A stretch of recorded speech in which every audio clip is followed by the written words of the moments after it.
시청자 여러분 안녕하십니까? 복지TV 뉴스입니다. 지난해 발의된 후 1년여간 제대로 논의되지 못하고 있는 형제복지원 특별법. 이 법의 조속한 통과를 위해 사건대책위가 기자회견을 열고 절박한 심정을 밝혔습니다. 첫 소식 정유린 기자입니다. 기자회견에 나선 형제복지원 사건 피해 생존자들의 모습은 절박함 그 자체였습니다. 아무런 명분도 없이 우리들의 이야기를 짓밟거나 무시하거나 내팽개치지 말아주시면 감사하겠습니다. 대한민국 국회는 19대 국회는 형제복지원 사건을 더 이상 외면을 하여서는 안 될 것입니다. 형제복지원 특별법은 지난해 7월 54명의 국회의원에 의해 국회 안행위에 상정됐습니다. 하지만 피해 생존자들의 기대와는 달리 올해 4월 국회에서 별 성과를 거두지 못했습니다. 이후 이들은 국회 앞에서 2달여간 연좌농성을 이어왔습니다. 올해 법률이 통과되지 않으면 19대 국회는 곧 막을 내리는 상황. 벼랑 끝에서 1년여를 기다린 대책위와 피해 생존자들은 9월 본회의를 기다리며 특별법 제정에 불씨를 살린다는 입장입니다. 과연 그 속에서 자행돼 왔던 폭행이랄지 강제노역 이런 부분에 대해서 당시 감독관청인 부산시나 또는 국가가 무엇을 했는가 특별히 제정되고 또 나아가서 피해자들에 대한 피해 사실에 대한 진상규명 이룰 때까지 늘 함께하고 투쟁해가겠습니다. 아직 19대 국회 상임위 등에서 법안이 통과될 가능성은 남겨두고 있지만 하루하루 절절한 아픔을 느끼고 있는 피해 생존자들에게는 이마저도 희망 고문이 되고 있습니다. 복지TV 뉴스 정유림입니다. 대통령 직속 청년위원회가 청년 열정페이 실태조사를 발표했습니다. 우리나라 청년 2명 중 1명은 열정페이를 겪은 것으로 나타났습니다. 김지영 기자입니다. 지난해 여름 동남아시아에서 해외 인턴십 프로그램을 다녀온 대학생 A씨. 6개월 코스였는데 2달도 되지 못해서 한국행 비행기에 몸을 실었습니다. 온종일 전화를 받고 커피 심부름만 하는 생활이지만 무급에다 배울 것이 하나도 없었기 때문입니다. 아무래도 제가 했던 일 같은 경우는 한국에서도 충분히 할 수 있는 일이라고 생각이 되기 때문에 지금 생각을 해보면 약간 시간이나 돈 낭비가 많이 됐다고 생각을 합니다. 청년들을 울리는 열정페이는 이미 사회 곳곳에 뿌리 깊게 자리 잡고 있습니다. 실제로 인턴 등의 경험이 있는 청년 5천여 명에게 열정페이를 겪은 사실이 있느냐고 물어보니 절반 이상이 있었다고 답했습니다. 이들 중 절반 정도는 최저임금 미만을 받았고 아예 무급으로 일한 경우도 30%나 됐습니다. 열정페이를 경험할 때 가장 힘들었던 점은 낮은 임금이 제일 많이 꼽혔고 배우는 것이 없는 현실, 불안정한 미래 등이 뒤를 이었습니다. 단순 열정페이를 벗어나서 고용주는 사업적으로 성공하고 청년들은 일 경험을 통해서 사회 진출의 교두부를 마련하는 윈윈페이 문화가 정착돼서 청년위원회는 이 같은 조사 내용을 고용노동부에 전달하고 인턴 활용 가이드라인에 반영될 수 있도록 할 계획입니다.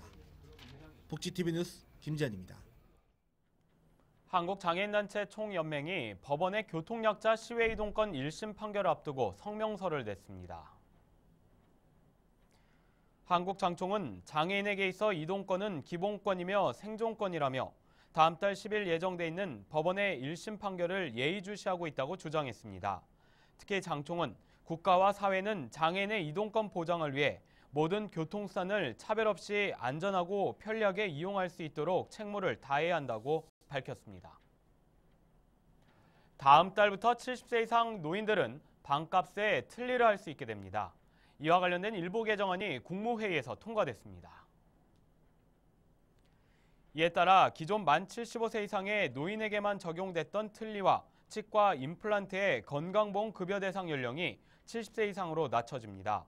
또한 복지부는 다음 달 15일부터 말기 암 환자가 완화의료 전문기관에서 호스피스와 완화의료 입원 진료를 받을 때 건강보험 적용을 받을 수 있다고 말했습니다. 이 분당과 아픔의 상징인 DMZ가 새로운 의미로 재조명돼 생태계 관광과 더불어 평화를 상징하는 곳으로 변화하고 있습니다. 김소영 기자입니다. 6.25 전쟁 후 정전 협정에 생겨난 군사적 비무장지대 DMZ. 분단의 아픔이 상징인 이곳이 새로운 의미로 재해석하는 움직임이 일고 있습니다. 전쟁의 폐허 속 인간의 발길이 끊기자 멸종위기 동식물들이 자연 속에서 공존하며 살아갑니다. 이제 DMZ는 평화를 전파하는 공간이자 살아있는 자연 생태계 공간으로 우리나라 환경을 대표하는 곳으로 주목받고 있습니다. 지난 2일에는 DMZ를 자전거로 달리는 뚜루드 DMZ 행사도 열렸습니다. 김포시에서 강원도 고성까지 하나로 잇는 평화통일 종주 코스를 공동 개발해 역사와 문화, 관광자원으로 발전시킨다는 계획입니다. 광복 70주년을 맞아 통일을 기원하며 DMZ에 대한 관심이 확산되는 가운데 경기도와 경기도 문화의 전당이 오는 9월 열리는 DMZ 2.0 음악과 대화 출범식을 가졌습니다. 아픔과 분단을 상징하는 DMZ에 새로운 의미를 부여해 포럼과 음악을 어우러지는 복합문화예술 프로젝트로 풀어가겠다는 겁니다. 약자를 드림 메이킹 존이라고 바꿔서 꿈과 미래를 얘기할 수 있는 그런 희망적인 곳으로 만들고 싶은 취지로 분단으로 멈춰버린 DMZ. 세상을 향해 꿈과 이야기하고 평화를 상징하는 곳으로 거듭나고 있습니다. 복지TV 뉴스 김소연입니다. 복지TV와 경기도 고양시가 사회 소외계층의 복지 증진에 앞장서고자 손을 잡았습니다. 두 기관은 장애인과 노인, 다문화 가족 등 사회 소외계층을 위한 나눔 문화 확산 업무 협약을 체결했습니다. 협약식을 통해 앞으로 두 기관은 사회 취약계층 관련 정책과 사업 개발, 고양시 지역 내 사회공헌 활동 사례 발굴 등에 협력해 나가기로 했습니다. 협약식에서 최성 시장은 이번 협약을 통해 고양시의 사회복지 정책을 알리는 것뿐만 아니라 전국의 나눔 문화를 확산하는 데 좋은 계기가 될 것이라고 말했습니다. 또한 복지TV 최기옥 회장도 이번 협약이 사회 소외계층의 복지 증진에 한 획을 긋는 자리가 될 것이라고 말했습니다. 사랑의 손잡기 장애인 신문 기부 캠페인에 권송성 국보디자인 회장이 동참했습니다.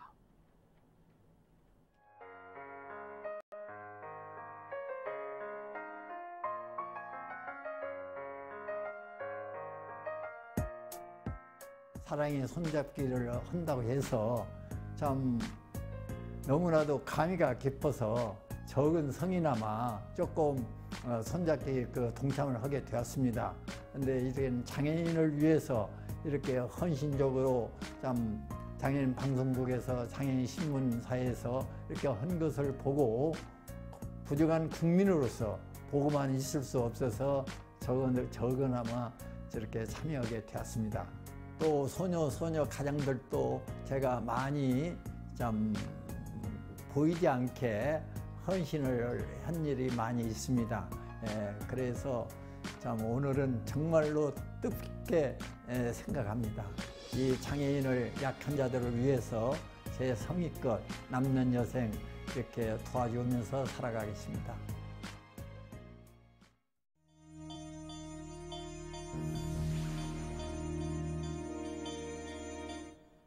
이어서 간추린 뉴스를 전해드립니다. 일본군 위안부 피해자 김복동 할머니가 지난 24일 일본 대사관 앞에서 열린 수요 집회에서 그동안 모은 재산 5천만 원을 한국정신대 문제대책협의회에 기부했습니다. 김 할머니는 기부한 돈을 분쟁적 아동과 평화활동가를 위해 써달라고 말했습니다.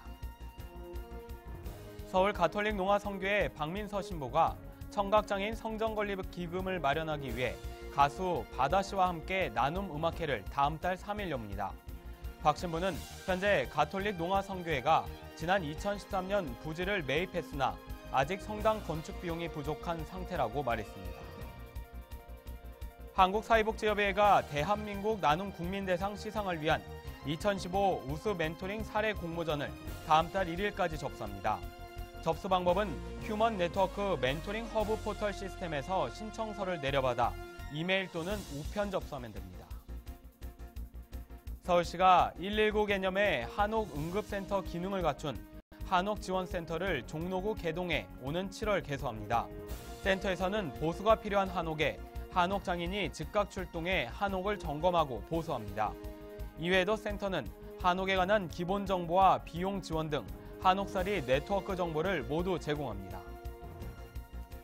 가평군이 중증장애인의 일자리 창출에 기여하고 자립 기반 확대를 위한 꿈앤 아하 카페 위탁 협약식을 가졌습니다. 카페는 가평 읍사무소 부지에 조성될 예정이며 바리스타 기술이 있는 중증장애인 2명이 참여합니다. 강원도 평창에 위치한 올림픽 한옥 호텔 고려궁에 최문순 강원도지사가 방문했습니다. 최 지사는 고려궁을 방문해 올림픽과 연계할 수 있는 방안을 최교욱 회장과 이야기 나눴습니다. 강원도 평창군 대관령면 용산리에 위치한 호텔 고려궁은 한옥 숙박시설로 박물관과 전통문화체험관 등 부속시설이 갖춰져 있습니다.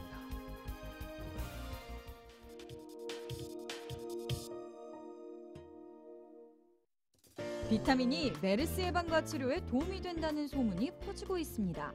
특히 비타민 D는 우리 국민의 90% 이상이 결핍일 정도여서 이 소문에 현혹되는 분들도 있는데요. 이번 시간 건강해지는 팁에서는 비타민 복용 시 주의할 점을 알아봅니다. 메르스를 예방하려면 비타민C를 식사 때마다 2알씩 먹어야 한다. 비타민C가 잠복기에 있는 바이러스를 퇴치하거나 약하게 만든다는 속설인데 이는 사실이 아닙니다. 비타민C가 어떤 감기를 예방한다던가 안 좋을 때 먹었을 때 감기의 이완 기관을 단축시킨다는 보고는 없고요. 감기나 메르스나 마찬가지니까. 비타민 D는 메르스 치료가 가능하다는 이야기도 있습니다. 일각에선 만 IU만큼의 비타민 D를 복용하라는 이야기가 떠도는데 권장량보다 무려 12배 이상 많은 양입니다. 하지만 비타민 D를 과다 복용하면 구토와 신장 이상 등을 초래할 수 있습니다. 또 임신부가 권장량의 4배 이상을 복용하면 태아에게 치명적일 수 있습니다. 과량 복용하는 것을 피해야 되고 음식물을 통해서 얻으려고 하는 게 좋고 햇볕을 쬐서 자연 발생해서 하는 게 좋다. 양질의 단백질과 비타민, 미네랄의 항산화 성분은 면역력 증진에 도움이 됩니다. 하지만 이 정도는 각기 다른 색깔의 채소를 3가지씩만 먹어도 충분히 섭취할 수 있습니다. 약물에 의존하기보다 균형 잡힌 식사가 우선이라는 것을 기억하세요. 이야기가 있는 시간 오늘의 영상 함께 보시죠. 9,574대. 먼 거리를 보다 안전하고 편리하게 갈 수 있는 고속시외 버스. 전국의 9,574대의 고속시외 버스가 많은 이들의 이동을 책임지고 있습니다. 하지만 휠체어를 이용하는 사람이 탑승할 수 있는 고속시외 버스는 단 한 대도 없습니다. 대한민국의 모든 국민은 본인이 원하면 어디든 대중교통을 이용해 이동해야 하며 장애인에게 있어 이동권은 기본권이며 생존권입니다. 정부와 시외버스 회사들은 조속히 시외 구간에 저상버스나 휠체어 승강 설비를 갖춰야 할 것입니다. 행복한 미래를 여는 방송 복지TV 뉴스를 마칩니다. 시청해주신 여러분 고맙습니다.